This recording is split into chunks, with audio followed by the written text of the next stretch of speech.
It was very amazing.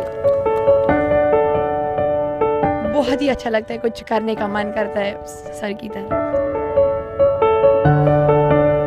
सारे जहां से अच्छा हिंदुस्तान हमारा, हम बुलबुलें हैं इसकी ये गुलसितां हमारा। वो कह रहे हैं कि वांट इंडियंस, नो मोर पाकिस्तानीज। पाकिस्तानी नहीं चाहिए, इंडियन चाहिए। क्या कहेंगे इस बारे में आप? समझता हूँ कि इंडियन जो है मेहनती भी हैं, और दूसरा ये कि थोड़े मुशाहरे के ऊपर राजी हो जाते हैं। तो मुझे एक बात बताएं, शॉर्ट करते हैं, टेक्नोलॉजी या फिर जहाद? हमारे गुलाम है, ये कोई बात थोड़ी है। वो हमारी ज़मीन इस्तेमाल कर रहा है। मुसलमान इस्लाम की सारी दुनिया कायनात अल्लाह की है ना सारी, तो मुसलमानों के लिए बनी, काफिरों के लिए थोड़ी बनी है। अल्लाह ताला ने दुनिया सारी जमीन मुसलमानों के लिए सारी हमारे वो गुलाम है, वो हमारी ज़मीन इस्तेमाल, वो हम अल्लाह की इस्राइल के लोग हमारे गुलाम हैं। वो हमारी ज़मीन छोड़ दें, हम उनका मोबाइल इस्तेमाल नहीं करते, वो हमारी ज़मीन से निकल जाए। कर रहे हैं जो हज़रत मोहम्मद की वो जामिया तिरमिज़ी 1939 हदीस है, उसमें वो हज़रत मोहम्मद कहते हैं कि जंग में झूठ जायज़ है, बीवी को खुश करने के लिए भी झूठ जायज़ है। तलवारों के ज़रिए इन्होंने सारी दुनिया के ऊपर कब्जा कर लेना है, इनको पेल देना है। इस तरह की ऐसी बेतहाशा में वीडियोज़ मिलती हैं जहाँ पे ये सीना तान के कहते हैं कि तुम्हें जेलस हो गए हो कि हमने कब्जा कर लिया इस एरिया पे। मुझे बहुत अच्छा लगा आज प्राइम मिनिस्टर मोदी जी से मिलके।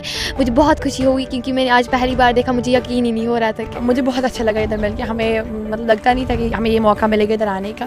बहुत ही अच्छा लग रहा है स्टेज पे। श्रीनगर जैसे हमारा लाल चौक ज़्यादा फिट नहीं था, अब वो बहुत ही अच्छा लगता है। लाल चौक को देख के दिल्ली की याद आ जाती है। दोस्तों जय श्री राम। यूके के अंदर भाई मुस्लिम्स हैं, स्कूल बंद करवा रहे हैं। इजराइल और जो हमास की जंग चल रही है उसको लेकर, यानी कि भाई नीचे ही नीचे हर जगह, इधर ईरान है वो बमबारी कर रहा है, हवाई जो जहाज जा रहे हैं समुद्र से लाल सागर में, और इधर दिल्ली के अंदर कश्मीर के जो बच्चे हैं, मुस्लिम्स बच्चे हैं, वो आ रहे हैं दिल्ली में और मोदी साहब से मिल रहे हैं। डिटेल्स में बात करेंगे वीडियो के बाद। आप लोग क्या रेकमेंडेशन वीडियो शुरू करते हैं। बात करने का पर्पस ये कि ग्रीस को जानते हो? ग्रीस एक कंट्री है, एक मुल्क है जिसने पाकिस्तानियों को बाइकआउट कर दिया। उसके बरक्स वो कहते हैं कि भाई इंडियन पाकिस्तानियों से बहुत अच्छे हैं। वो कहते हैं कि भाई इंडियंस वेलकम, पाकिस्तानी का बाइकआउट। क्या वजूहत है कि इंडियंस की क्या दुनिया में ज़्यादा इज्जत है हमसे? नहीं जी, इज़्ज़त तो सबसे बढ़कर इस्लाम जो इज़्ज़त देता है मुसलमान को, सबसे बढ़कर है। जो अक़लीतों को तहफ़्फ़ुज़ फराहम करता है वो इस्लाम सबसे बढ़कर देता है। ये जो सारे मामलात हैं, ये हमारे हुक्मरान जो है ना, ये उनके सारे मामलात हैं। उन्होंने कौम को ऐसा कर दिया है। कोई देखता है, वो जब देखते हैं कि जनाब ये हुक्मरान इनके ऐसे हैं, कोई 5 साल पूरे नहीं करता, अपनी मार लूट कर रहे हैं, पैसा खाए जा रहे हैं। हुक्मरानों पर सारी बात तो डाल दो दी, लेकिन यहाँ पर ये लॉजिक नहीं बनता। फॉर एग्जांपल, कि ग्रीस के अंदर जाकर आप इंडिविजुअली तौर पर आप अपने जात के जिम्मेदार हो, वहाँ पर जाकर रेप केस में किसी के साथ छेड़छानी करोगे, लड़कों लड़के के साथ करेंगे, दूसरे रेप करेंगे ज़बरदस्ती पकड़ के, तो क्या उसमें हुक्मरान जिम्मेदार है? सऊदी अरेबिया के अंदर जाकर हम वहाँ पर वीज़ा लगवा के जाते हैं उम्रे का, वहाँ पर जाकर हम भीख मांगना शुरू करते हैं, क्रिमिनल एक्टिविटीज़ में पार्टिसिपेट करते हैं। सबसे ज़्यादा जेलें भरी हुई पाकिस्तानियों से। दूसरे नंबर पर आप देखें दुबई ने भी हमारा बाइकआउट किया। वो कहता है सबसे बेस्ट इंडियंस है। वो वहाँ पर आते हैं, 2 नंबरी नहीं करते, किसी के साथ झूठ नहीं बोलते, धोखाबाजी नहीं करते। क्या कहेंगे इस बारे? देखें, कुछ अफराद की निस्बत से एक मछली गंदी हो तो वो सारे तालाब को गंदा कर देती है, लेकिन एक मछली की गंदा होने की वजह से आप सारे तालाब को गंदा नहीं कह सकते। कौन है? पाकिस्तानी कहाँ से आते हैं? इसके बारे में भी रिसर्च करोगे, पढ़ोगे, तो आपको पता चलेगा कि इजराइल इस टाइम दुनिया की मल्टीनेशनल कंपनीज को, बड़ी बड़ी कंपनीज को लीड कर रहा है। आपका फेसबुक, आपका यूट्यूब, आपका इंटरनेट, सारा का सारा इजराइल से होकर गुलाम है। ये कोई बात थोड़ी है। वो हमारी ज़मीन इस्तेमाल कर रहा है। मुसलमान इस्लाम की सारी दुनिया कायनात अल्लाह की है ना सारी, तो मुसलमानों के लिए बनी, काफिरों के लिए थोड़ी बनी है। अल्लाह ताला ने दुनिया सारी जमीन मुसलमानों के लिए सारी, हमारे वो गुलाम है, वो हमारी ज़मीन इस्तेमाल, वो हम अल्लाह की, इजराइल के लोग हमारे गुलाम हैं। वो हमारी ज़मीन छोड़ दें, हम उनका मोबाइल इस्तेमाल नहीं करते, वो हमारी ज़मीन से निकल जाए। डेवलपमेंट देखिए, आप कश्मीर से आ रहे हैं तो क्या डेवलपमेंट देखिए आपने? वहाँ पे सड़कों के वफा नहीं है। नहीं, कहाँ अच्छे हालात में, गुर्बत है।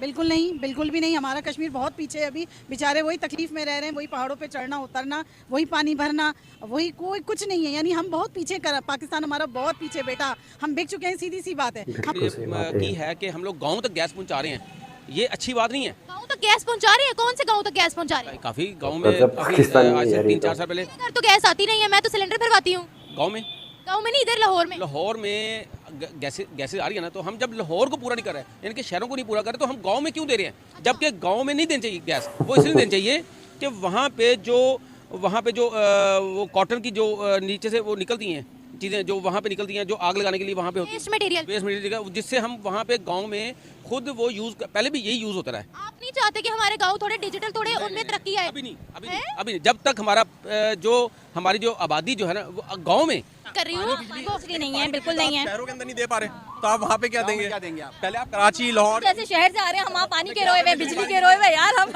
नहीं है, गैस नहीं है हमारे पाकिस्तान में। कितना लकड़ियों पे आ गए यार हम लोग, कसम से, कराची के रहने वाले। ये जो स्टूडेंट है, मैं जम्मू कश्मीर की बात करूंगी, वो तो क्रिकेट में सिलेक्ट हो रहा है, वो तो इंटरनेशनल। जैसा कि आप लोग जानते हैं कि इस वक्त पूरे मगरिब में मुसलमानों ने एक तूफान उठाया हुआ है इसराइल फलस्तीन के इशू को लेके। ठीक है, ये बड़ा डिवाइसिव इशू है, बड़ा पोलराइजिंग इशू है, लेकिन लोकल इकदार को, लोकल वैल्यूज की कोई परवाह ना करना, उनकी क्या कल्चरल सेंसिटिविटीज हैं उनकी कोई परवाह ना करना, बस अपने कानों में उंगलियां ठोंस के अपने आप को मजलूम बताना और बाकी सारी दुनिया गलत है। हम जैसे लोगों को शिकायत ये है कि जैसे इन्होंने इंडिया में हिंदुओं को रेडिकलाइज किया है, उसी तरह ये मगरिब में अब गोरों को रेडिकलाइज कर रहे हैं, जो कि हर नॉन गोरे के लिए एक बुरी खबर है। उसके अंदर सब रगड़े जाएंगे। जब गोरा व्हाइट सुप्रेमेसिस्ट की जब उनकी ये जो तहरीक है, जब उसको तकवीयत मिलेगी, जब उसको स्ट्रेंथ मिलेगी, क्योंकि मुसलमानों के रवैये ऐसे हैं, उसकी वजह से सारे रगड़े जाएं। तो उसी तरह का एक और वाकया हुआ अभी इंग्लैंड में, बार्कली स्कूल जो था उसको बंद कर दिया गया, क्योंकि वहां पे मोमिनों ने खूब वहां पे जाके उनको इश्तियाल में लाए, प्रोवोक किया, उनको इंटिमिडेट किया कि तुम लोगों ने एक बच्चे को वहां पर फलस्तीन का झंडा, एक उसने बैज लगाया हुआ था, वो उसको उन्होंने लाने नहीं दिया। अब आर्ग्यूमेंट स्कूल ने ये दिया कि भाई ये बड़ा डिवाइसिव इशू है। इसमें हमने वेस्ट में देखा है, अमेरिका की यूनिवर्सिटियों में देखा है कि उधर से इसराइल के झंडे निकलते हैं, उधर से फलस्तीनियों के झंडे निकलते हैं, तो बीच में लोगों का तसादुम होता है और मुसलमान ज्यादा वायलेंट होते हैं, क्योंकि उनकी तहरीक ही ऐसी है। मुसलमानों का हमेशा से ऐसा ही होता है रवैया, अक्ल दिमाग को तो इस्तेमाल नहीं करना, तशद्दुद के ऊपर फौरन उतर आना। वो सिविलाइज हो चुके हैं लोग, ये लोग सिविलाइज अभी नहीं हुए। ये वही बदमाशी, इंटिमिडेशन और शरिया और ये चीख चिबाड़ वाली इस तरह की हरकतें, यही बोली इनको समझ आती है। तो इस वजह से बहुत सारी जो प्राइवेट एंटिटी होती है, प्राइवेट का मुराद ये नहीं है, जो स्कूल जो होता है, चाहे वो गवर्नमेंट का स्कूल क्यों ना हो, वो behave as a private entity करता है। वो अपनी पॉलिसीज जो है, अपने गिरदो नवा की कंडीशंस को देख के वो अपनी पॉलिसीज बना सकते हैं। तो इसलिए उन्होंने कहा कि नहीं, हमने किसी भी चीज की इजाजत नहीं देनी, चाहे वो फलस्तीनी चाहे वो इसराइली हो। अब उस छोटे से बच्चे के बाप ने ये कहा कि वो फलस्तीनी नसाद था, कि वो ना अपने जो लोग फलस्तीनी में मारे गए हैं, वो उनकी याद के अंदर उसने बैज लगाया हुआ था। तो दोस्तों, आप लोगों ने वीडियो देखी, यानी कि देखिए, एक ये जाहिल था भाई पाकिस्तानी, जो स्टार्टिंग में था मौलवी का, मेरे ख्याल में कोई कोर्स वगैरह कर रहा था। आज तक गूगल को यूज नहीं किया इसने, ना ही ये मोबाइल इतना यूज करता है। बट जब इससे पूछा जाता है भाई टेक्नोलॉजी वर्सेस जिहाद, तो बड़ा तावला होकर जिहाद बोलता है। यही फर्क है मेरे भाई। भारत के जो एजुकेटेड अच्छे मुसलमान हैं और जो पाकिस्तान के मुसलमान हैं। भारत के मुस्लिम, आज बच्चे दिल्ली आए हुए थे, मोदी साहब से मिले, और उनकी भाई मेंटेलिटी देखिए, मानसिकता देखिए कितनी चेंज हुई। मोदी साहब से अगर बच्चे इंटरव्यू जो चल रहा था, यानी कि सीधे तौर से क्वेश्चन किए जा रहे थे, उनसे मोदी साहब से वो पूछ रहे बच्चे कि आप इतना कार्य कैसे कर लेते, यानी कि वो जब बच्चे लाइव, आज तक ऐसा हुआ नहीं है जो अब हुआ है कि लाइव किसी प्रधानमंत्री से बच्चे, यानी कि जिनको भाई पिछड़ा वर्ग तो भाई ओबीसी हो गया, पिछड़ा समाज एक तरह से उनको बायकॉट कर दिया था पहले की सरकारों ने कश्मीर की। अब भाई वहां तो आतंकी है, ये है, वो है। जो बच्चे स्कूल के हकीकत कर रहे हैं, जो बच्चे पत्थरबाजी करते थे, आज वो बच्चे स्कूल की ड्रेस पहनकर और देश के प्रधानमंत्री से मिल रहे हैं। और उनकी तरह से, यानी कि जब आज वो बच्चे जब जाएंगे, वो बच्चे जो अपने आप को खुद को देश से कटा हुआ महसूस करते थे, आज वो बच्चे एक देश का विभिन्न अंग अपने आप को खुद मानेंगे और प्राउड इतना फील करेंगे। आज देखिए भाई, आईपीएल में आप एग्जांपल ले ले, आईपीएल में अभी 15-20 खिलाड़ी हैं, उनका सिलेक्शन हुआ है। नौकरियों में ले ले, बिजनेस ले ले, और जो वहां पर भूखे में रहे थे भाई, भारत के 370 के बाद भारत से जाकर वहां इंडस्ट्रीज लगाई गई हैं, उनको रोजगार मिला है। तो भैया वो पत्थरबाजी क्यों करेंगे? और मेरे भाई जो कल एसएसपी है, जो शहीद हो गए हैं मस्जिद के अंदर ही, एक्स एसएसपी थे वो, उनके लिए भाई आज बहुत बड़ी भारी भीड़ निकली हुई थी। और रोज था लोगों में कि आतंकवाद और आतंकियों को बिल्कुल खत्म किया जाए, जहन्नुम उनको पूछा जाए। देखिए भाई, दिल दुखता है जब ऐसी ऐसी कायराना हरकत पाकिस्तान करता ना, यानी कि भारत तो यार उनसे उलझना भी नहीं चाहता, उनसे बात तक नहीं करना चाहता, वो फिर भी पता नहीं ऐसे क्यों करते रहते हैं। आप लोग कह रहे हैं जय जवान जैसे।